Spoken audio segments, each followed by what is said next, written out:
Hi friends, स्वागत है आप सभी का हमारे इस YouTube चैनल में। फ्रेंड्स, आज हम प्राचीन इतिहास की विषय वस्तु को ख़त्म करने जा रहे हैं। साथियों, वीडियोज आपको ज़रूर पसंद लगेगा तो आप अपने एंड से शेयर लाइक ज़रूर करते रहिएगा। इसमें आप कोताही नहीं बरतिएगा। स्टार्ट करते हैं बिना समय गंवाए, क्योंकि आपके पास समय बिल्कुल भी नहीं है। इतिहास को पिता हेरोडोटस को कहा जाता है। प्राचीन सिक्के को क्या कहते थे? पहले आहत कहते थे। ठीक है। फाहियन जो है ये चंद्रगुप्त विक्रमादित्य के दरबार में आता है। टी सिंह जो नालंदा विश्वविद्यालय में आया था। भारत के प्रागैतिहासिक की खोज किसने किया था? डॉक्टर प्राइमोज ने। ब्राह्मी लिपि को सर्वप्रथम किस विद्वान ने पढ़ा? जेम्स प्रिंसेप ने। पौराणिक मान्यता के अनुसार भारत का प्राचीनतम राजा था वैश्वत मनु। ठीक है, मोस्ट इंपॉर्टेंट सवाल है। वायु पुराण में किस वंश का वर्णन किया गया है? गुप्त वंश का वर्णन किया गया है। कौटिल्य के अर्थशास्त्र के अनुसार किस धर्म का वर्णन किया गया है? आप सभी को बताना है, होमवर्क है आपके लिए। मत्स्य पुराण में किस वंश का जिक्र किया गया है? सतवाहन वंश का। विष्णु पुराण किस वंश से संबंधित है? यह मौर्य वंश से संबंधित है। मनु स्मृति ये सुंग काल में लिखा गया था। ठीक है। हियोन सांग ये सियुक की जो पुस्तक था हियोन सॉन्ग ने लिखा था। अरबी भाषा में किताबुल हिंद अलबुरौनी ने लिखा था। ठीक है। मोरक्को का कौन सा वो ट्रेवलर था जो मोहम्मद बिन तुगलक के दरबार में आया था? आप सभी इसका जरूर बताएंगे।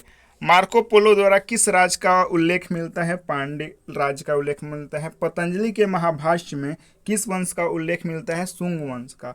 मानव इतिहास का प्रारंभिक काल कौन सा है? पूरा पाषाण काल। भारतवर्ष को किस द्वीप से जाना जाता था? जम्बू द्वीप से।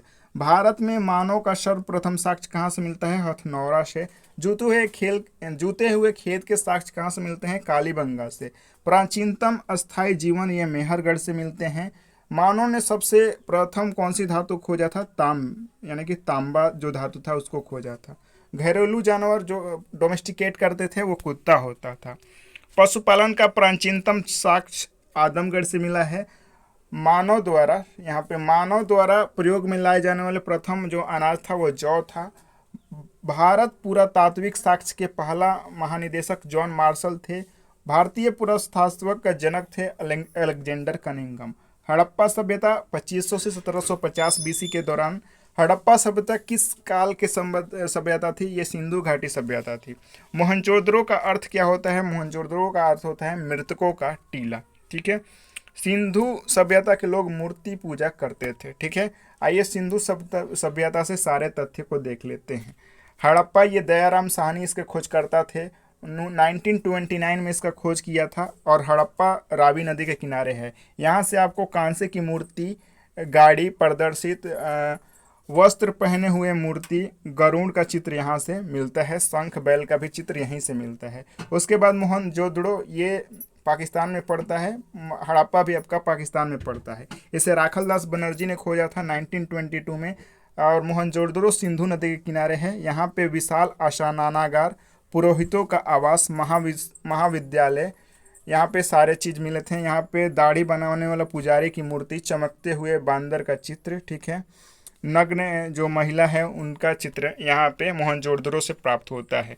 लोथल इसका खोजकर्ता थे रंगनाथ राव, भोगवा नदी के किनारे स्थित है। यहाँ पे गोदीबाड़ा, वृत्ताकार तथा अग्निवेदिका यहाँ से प्राप्त होते हैं। हाथी के दांत, चावल और बाजरे का दोमुहा राक्षस का यहाँ पे कृतियाँ मिलती हैं। ठीक है। उसके बाद चन्हुदड़ो ये सिंध में पाकिस्तान में पड़ता है। इसको अर्नेस्ट मैके ने खोजा था 1931 में। सिंधु नदी के किनारे स्थित है चन्हुदड़ो। यहाँ पे मनके बनाने का कारखाना, लिपस्टिक, बिल्ली का पीछा करते हुए कुत्ते का साक्ष्य, ये सारी चीज़ें मिली हैं। ठीक है। उसके बाद आइए कालीबंगा, ये घग्गर नदी के किनारे स्थित है। इसका खोज अमलानंद घोष ने किया था।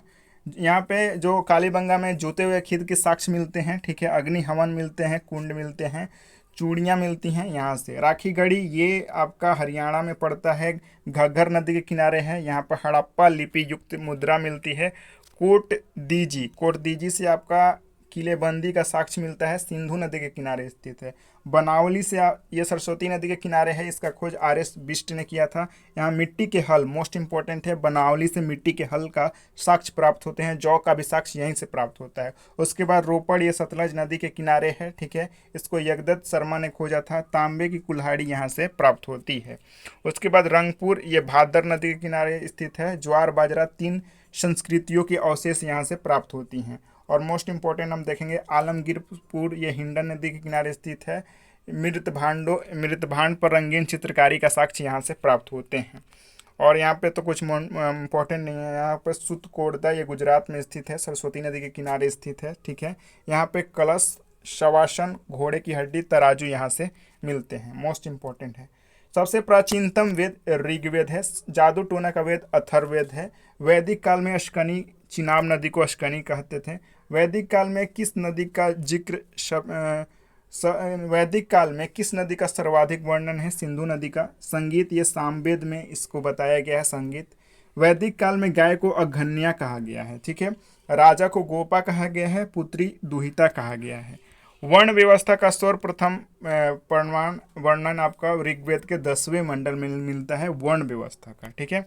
आइए, ब्राह्मण जो ग्रंथ है, ऋग्वेद इसका जो उपवेद थे ऐतरेय और कौशतकी, यजुर्वेद शतपथ और तैत्तिरीय, सामवेद का तंडेय और षड्विंश अथर्ववेद का गोपथ, ठीक है। ये आप देख लेंगे, ठीक है। थोड़ा प्रोनाउंसिएशन यहाँ पे अलग है। ऋग्वेदिक कालीन नदियाँ देख लेते हैं। अस्कनी चिनाब को कहते थे, ठीक है। परुषणी, ये रावी नदी को कहते हैं, ठीक है। सतद्री, ये सतलज नदी को, विपाशा, ये व्यास नदी को कहते थे, ठीक है। मोस्ट इंपॉर्टेंट है। चरक संहिता, ये चिकित्सा से संबंधित था। जैन धर्म के संस्थापक कौन थे? ऋषभ देव थे, ठीक है। यहाँ पे आइए, महत्वपूर्ण जो सम्मेलन हुए हैं, ठीक है। इसका ट्रिक भी है। राजा महाराजा आजा, वैश्वा सबका काल, पटाओ मत आशिक कुंवर जी कंगाल, ठीक है। ये ट्रिक है, आप इसको याद करना चाहें तो यह कर सकते हैं। प्रथम ये जो बुद्ध सम्मेलन हुआ था, ये राजगीर में हुआ था। महाकश्यप इसके अध्यक्ष थे अजातशत्रु के शासनकाल में। द्वितीय 383 ईसा पूर्व वैशाली में हुआ था। शाबाकम इसके अध्यक्ष थे काला अशोक के शासनकाल में। तृतीय 255 ईसा पूर्व पाटलिपुत्र में हुआ था। मोगलीपुत्र, यहाँ पे आप कोड भी देख सकते हैं। पटाव से आपका पाटलिपुत्र हो गया, कोड भी आ सकता, आशिक से अशोक हो गया, अशोक के शासनकाल में हुआ था। चतुर्थ जो बौद्ध संगति हुई थी, कुंडलवन कश्मीर में हुई थी। वसुमित्र इसके अध्यक्ष थे, कनिष्क के शासनकाल था, ठीक है।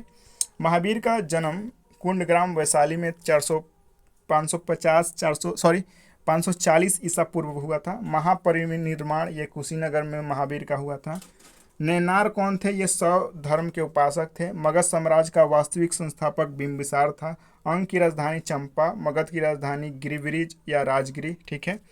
हर्यक वंश का अंतिम जो शासक था नागदशक था। सिकंदर की मृत्यु 323 बीसी बेबीलोन में हुआ था। मौर्य साम्राज्य का संस्थापक चंद्रगुप्त मौर्य था। चाणक्य का और नाम विष्णुगुप्त था। कुम्हार नामक जगह कहाँ पे स्थित है? पटना पे स्थित है, ये प्राचीनतम स्थान है। भाब्रू अभिलेख में अशोक ने खुद को मगध का सम्राट बताया, मोस्ट इंपॉर्टेंट है। मौर्य काल में भूमि को सीता कहा जाता था, ठीक है। मौर्य काल में के दौरान शिक्षा का केंद्र तक्षशिला था, थोड़ी यहाँ पे मौर्य होगा। मेगास्थनीज का पुस्तक का नाम इंडिका था। खरोष्टी लिपि का शुरुआत अरमाइक लिपि में हुई थी। शतवाहन वंश का संस्थापक शिमुख था, ठीक है। कुषाण वंश का संस्थापक कनिष्क था। गुप्त वंश का संस्थापक चंद्रगुप्त था। नालंदा विश्वविद्यालय का स्थापना धर्मपाल ने कराया था। बुद्ध का जो यहाँ पे ज्ञान की प्राप्ति होगा, ज्ञान की प्राप्ति बोधि वृक्ष से मिली थी, ठीक है। किस अभिलेख में यह पता किया गया कि अशोक का विस्तार पश्चिम से पश्चिम तक था? रुद्रदामन के अभिलेख में, ठीक है।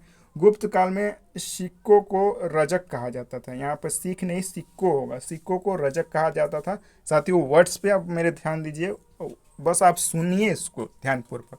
नालंदा विश्वविद्यालय का स्थापना कुमार गुप्त ने कराया था, ठीक है। स्थापना यहाँ पे है, ठीक है, देख सकते हैं। शतरंज का खेल का आयोजन सर्वप्रथम भारत में हुआ था, ठीक है। प्रतिहार वंश का जो संस्थापक था कौन था बताइएगा? खजुराहो का मंदिर चंदेल वंशों के द्वारा बनाया गया था। एलोरा के प्रसिद्ध मंदिर ये राष्ट्रकूट होगा, राष्ट्रकूट के द्वारा बनाया गया था। एलोरा का प्रसिद्ध मंदिर राष्ट्रकूट वंश के द्वारा। नेक्स्ट है कोणार्क का सूर्य मंदिर ओडिशा में है। अंगोरावाट टेम्पल कंबोडिया में है। लिंगराज मंदिर ओडिशा में है। अशोक का सबसे बड़ा अभिलेख 13वां अभिलेख था, ठीक है। अष्टाध्यायी की रचयिता पाणिनि थे। चरक संहिता ये चिकित्सा से संबंधित है। पृथ्वी राज रासो चंद्रबरदाई ने लिखा था। दश कुमार चरित ये दंडी ने इसको लिखा था। ठीक है, नेक्स्ट है कालिदास ने मालविका अग्निमित्र, अभियान शकुंतलम, मेघदूतम, ऋतु संहारवम, कुमार संभवम ये सारे कालिदास की कृति थी। विशाख दत्त का कृति देवी चंद्रगुप्तम मुद्रा राक्षस था। दंडी का जो रचना थी वो दस कुमार चरित्र और काव्य दर्शन था। सिद्धसेन का नयनार था, नया अवतार था। ठीक है, विष्णु शर्मा पंचतनम, चरक, चरक संहिता मोस्ट इंपॉर्टेंट। चोल वंश का संस्थापक विजयालय था। चोल वंश का संस्थापक, चोल वंश की राजधानी तंजौर थी, संस्थापक विजयालय था। पल्लव वंश का राजधानी कांचीपुरम था, सिंह विष्णु इसके संस्थापक थे। राष्ट्रकूट वंश का राजधानी मानेखेत था, दंडित दुर्ग इसके संस्थापक थे। होयसल वंश का राजधानी द्वार समुद्रम, विष्णुवर्धन इसके संस्थापक थे। गंग वंश जो इम्पोर्टेंट है उसको देखते हैं। पाल वंश का राजधानी मुंगेर था, गोपाल इसके संस्थापक थे। सेन्य वंश लखनौती इसकी राजधानी थी, समन सेन इसके संस्थापक थे। गुर्जर प्रतिहार कन्नौज वंश से संबंधित है, नागभट्ट प्रथम इसके अध्यक्ष थे। यहाँ पे और देखिए चालुक्य की राजधानी बतापी थी, जयसिंह प्रथम इसके संस्थापक थे। चालुक्य वेंगी के चालुक्य ये वेंगी इनकी राजधानी थी, विष्णुवर्धन इनके कौन थे संस्थापक थे। ठीक है, परमार वंश का संस्थापक परमार वंश का जो राजधानी था धारानगरी था, उपेंद्र इसके संस्थापक थे। चौहान वंश का राजधानी अजमेर अहिछत्र था, वासुदेव इसके अध्यक्ष थे। चंदेल वंश ये खजुराहो इसकी राजधानी थी, ननुक इसके संस्थापक थे। ठीक है, तो साथियों उम्मीद करते हैं कि वीडियोज आपको अच्छी लगी होगी। साथियों वो वर्ड्स पे ज़रूर ध्यान दीजिएगा। हो सकता है मैं भी मानता हूँ कि लिखावट थोड़ी गलती हो गई होगी, लेकिन साथियों थोड़े इंफ्रास्ट्रक्चर्स की कमी है। मैं बोलता हूँ, मैं टाइप नहीं कर पाता हूँ, मेरे पास थोड़ी कमी है समय की। मैं बोलता हूँ लिखाते जाता है, तो हो सकता है कुछ मिस्टेकें देखी गई होंगी। तो अगर चैनल अच्छा लगे तो ज़रूर लाइक कर दीजिए, शेयर और सब्सक्राइब कर दीजिए। धन्यवाद आप सभी का।